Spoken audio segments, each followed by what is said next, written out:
dubbachuuf shirri Sa'idoo irratti xaxame hedduu qalbii nama nyaata jechuudha. Wallaahi laazim waan hin dubbadhuu fi waan hin jedhu wallaahi jechuudha. Kaleessa isinitti meen ture jechuudha. Asirratti hin dubbanne malee yuutuuba isa tokko irratti dubbadheen ture. Akka isaan rakkoo cimaa keessa jiranii ani quba qaba ani dhagee jira gaafadhee jira isiniin jedheen jira. Gaafa namni tokko waa gaafatee caafii hunda isiniin himu caafii isinii rukutu hin sobdeen kijibda namaan jettu jechuudha. Kanaafuu jechuudha hunda immoo hin himamu jechuudha. Waan taasaamu isaaniyyuu ba'anii hin dubbanne ani immoo waan hin dhagee oduu fuutee dabarsiti waan naan jedhaniif iyyuu hundan dubbadhu jechuudha. Ani garuu caafii mataarraa isinii rukutaa jechuudha. Akka isaan rakkoo keessa jiran akka waa hundumtiyyuu ta'aa jiru hubadheen jira. Garuu jechuudha Sa'idoon mana qorichaa galee Sa'idoon akkasittiin dhukkubsate mana qorichaa galee jedhee yaadee gonkumaayyuu hin beeku jechuudha. Fayyaa qaba nagaa qaba naan jechuu malee homaa kana naan jedha. Akkuma isinitti mee Sa'idoon na jalaa hin deebifne kan natti dubbate Sumayyaadha jedhe jira. Sumayyaan online irra jirti isiniin jedhee isinitti mee jira jechuudha. Nagaa nagaafatte isiniin jedheen jira. Akkuma viidiyoo keessatti argitanii kunoo Sa'idoon gaggabeetu hin kufee jechuudha. Ilmaan isaa dhabee ijoollee isaa dhabee jechuudha. Hedduu rifatee jechuudha. Rifaatuu keessanii gaggabee kufee jechuudha. Akkuma argitanii manni honaa manni duwwaadha jechuudha. Akka isaan itti shira kana irratti xaxanii rabbi tokkicha haa beeku jechuudha. Garuu jechuudha. Jara Sa'idoo irratti kana hojjete rabbiin hojii isaanii akaffaluuf rabbi tokkichatti kennuuf du'aa godhuufidha. Kana bakka kan baasu kan milkeessu kana qofadha jechuudha. Malee wanti irratti raawwate hedduu qalbii nama cabsa jechuudha. Dhugaa dubbachuuf hedduu qalbii nama cabsa jechuudha. Isaan walii galanii sanuu dhiira miti ilaali. Dubartiin akkasitti walii galtee Sa'idoo irratti yakka kana raawwate jechuudha. Argitan wallaahi hin himamu. Natti dhufuun isaanii na ooluu rabbi na baasu. Hedduu nama gaddisiisa jechuudha. Hedduu qalbii nama cabsa. Maaliif dubartiin haga kana shira namatti xaxxii jechuudha. Osoo dhiira ta'e haga kana namarratti hojjettu jechuudha. Ilaala.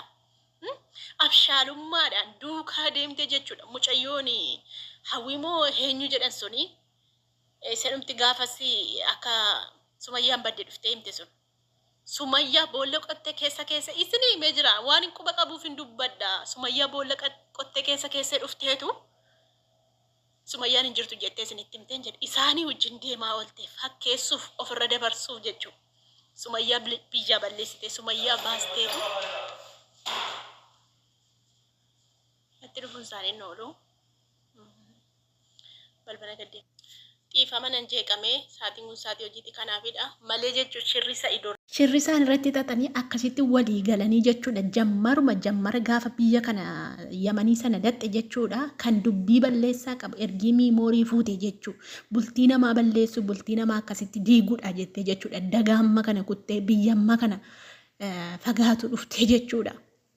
Miimoorii sana fiddee Sumayyaatti argisiifte jechuudha. Mucayyoon sunii jechuudha. Sumayyaan aarii qabdi rakkoon qabu Sumayyaan aartu garuu immoo jechuudha. Miimoorii isaan akkan itti fuudhuun dhabe karaan dhabeen jettuun akkasitti bultii namaa keessa galteetu diigde jechuudha. Kan bultii Sumayyaatiif Sa'idoo diige jechuudha. Salaamittii sanaa fi mucayyoo hawwii jedhan kana jechuudha. Isheedha. Kan bultii isaanii diige jechuudha. Kan addaan baase jechuudha. Ishee ammoo kunoo gaafa akkasittiin Sa'idoon dibbiin jedhee kufee akkasitti sammuun isaa dhabama ta'e jechuudha. Ijoollee lama barri ijoollee tokkoo miti tokkoon iyyuu nama dhibdi jechuudha. Namni hin beekne iyyuu yoo si biraa bade namni hin beekne iyyuu jechuudha. Kaleessa nyaattee wajjiniin dhunne iyyuu jechuudha. Yoo si biraa deemee qalbiin kee akkamittitu si caba jechuudha. Qalbiin kee akkamittitu si intinii ta'a. Ilaali kana ilmoodha bar ilmoo. Kan nuti dagamma kana kutee dhufee fi ilmoo kanaaf jaartii kanaaf malee maal qaba achi keessa. Haadha isaa abbaa isaa moo fira isaa moo obboleessa isaa moo maal isaati achi keessa jira. Ijoollee isaatiif haadha manaa isaatiin jedhee dhufee jechuudha. Kunoo akkasittiin diinni immoo namatti taphattee addaan nama baaftii jechuudha. Argitanii jirtu akka isaan itti walii galan argitanii jirtu isinoo eessa jirtu har'a kaataniitu loltu mucaa. Kaleessa dheengaddan hordoftanii waan isheen irra jirtu waan isheen gochaa jirtu osoo hin jirtaniitu utuu abdiin faan jirtanii utuu hajiin faan jirtaniitu dhiilbee teessanii fagaara batteessitanii teessaniiti miti kan utuu isin raftaniiti miti kan meeshaan isin irraa gadi guurame jechuudha. Meeshaan hin gurgurame yookaan mana namaatti geeffame miti. Meeshaan gurbaan kun halkanii guyyaa irribatti dhabee yuutuubii kanarraa mataa dhukkubsate jechuudha. Meeshaa kana bitate mana keessa guute jechuudha. Sumayyaatu gabbee hojii hojjete. Gurbaa kanatti itti dadhabe meeshaa mana kana keessa guute.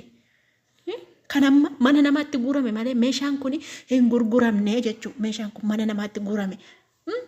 halkan tokkitti etteetu gabaa argitee gurgurattee deemte Sumayyaan. Ilaal shira akkatti namatti xaxamu. Ilaal mucaa kana nuti bara isa qofadha nuti namni nu abdannu yuutuubii kanarraa namni nuti qabnu iyyuu ija Oromoo iyyuu isa qofadha bara. Ija keenya balleessaa jiru bara kunoo. Ija keenya nu keessatti balleessaa jiru. Laa ilaaha illallah. Subhanallah wallahi hedduu tokko qalbiin kiyya na cabe. Dubbachuu hin danda'u mataa kiyya na dhukkube. Inuma na bobaafate mataan kiyya. Kiyyuun jedhe dhugaa rabbii. Kiyyuun jedhe inuma gaggabe. Namni bultii namaatti nama deebisa malee bultii namarraa shira namatti xaxee gargar nama baasa. Irratti haa fuudhu kudhan waa fuudhu hin qaban jiraachifata. Mucayyoon eedde bara mucayyoon algaaftee maal gootee eedde kan gargar baase salaamii sanaa fi mucayyoo sana. Abdiin faaneessa jirture hojiin keessa maa inni gadda sosso'e salaamitti sana qabadhaa galaafadhaa itti agarsiisaa jennaan diddani hojiin keessa maali? Maalirra jirtu? Kana akkasitti wal bira dhaabbachuun kana bar kan Oromoo keenya dachee nyaachisu. Kana bar walirratti ka'uudha bar walirratti kaati malee waliif hin kaattu bar waliif hin dhaabbattu bar Oromoon keenya. Waliif hin dhaabbattu wal bira dhaabbattu bar wal gargaartee diina ofirraan qolaaftu. Ergii waan allee badee ergii waraabessi darbeetu sareeyyuuftii jedhani.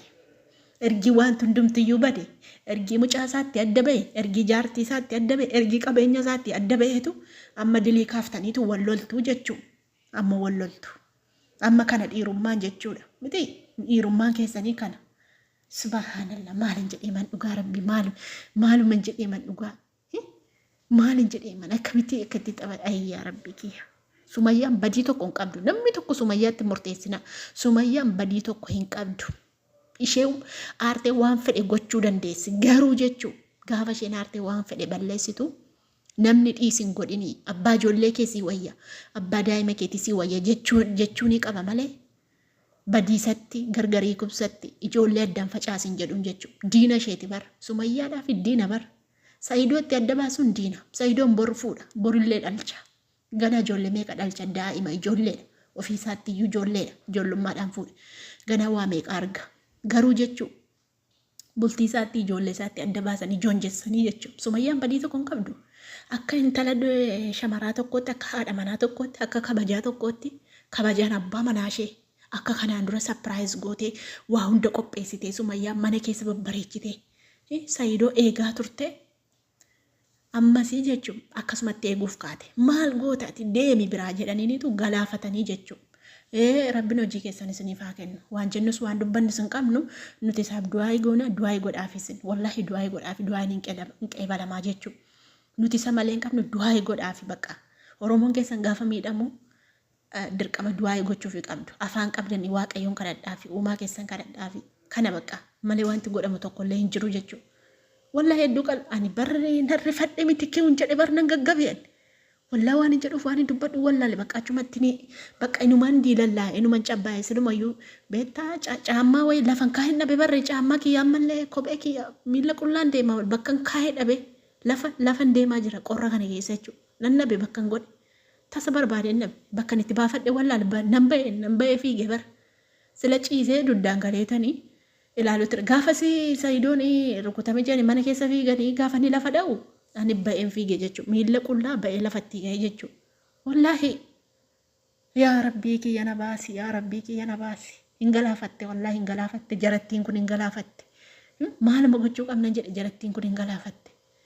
Ay yaa rabbii kiyya rabbiin si haa fayyisu aafiyaa keetti fayyaa keetti rabbiin si haa deebisuun siin jedha wanta jennu waan goonu tokkollee hin qabnu isinii daawwattoonni gaafa argitan hin rifanneesin.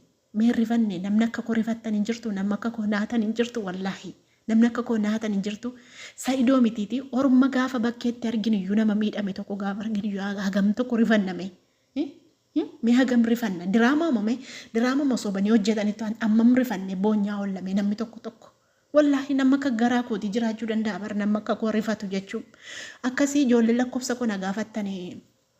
Komentii jalatti isiniif himeen ture mucayyoon tokko maqaan qubee daadhaan kaataa lakkoofsa guutuunaaf hin barreessine lakkoofsa dubaayinaa barreessite guutuunaaf hin barreessine lakkoofsa kee guutuunaa barreessi kan tokko argadheen jira. Warri kaan immoo lakkoofsa keessan koomentii jalatti qubee afaan Oromootiin barreessaa isiniin jechuun barbaada. Maaliif yuutuubii nuu bani jettan isiniif hin bana, isiniif hin guddifattu, isinii baneetanii isinii kenna rakkoon tokko yoo hin jiru wallaahi isiniin barsiisa akka itti hojjetanii isin immoo viidiyoo irratti hojjetataniitu guddifattu jechuudha. Kanaafuu wala guddifnu Oromoo koo kutaa fi amantii gandaan waliin qoodina bakka dogoggorreetti bakka balleessinetti balleessaan kee kana jedhaa malee nama narrabsinaa jechuudha. Akkasii koomentii jalatti lakkoofsa keessan na barreessaa qubeedhaan biyya jirtanii wajjin isiniin jechuun barbaada. Waan na daawwattaniif hedduu tokko galatoomaa ulfaadhaa. Anillee jeeqamaa jira baay'ee haasa'uu hin danda'u.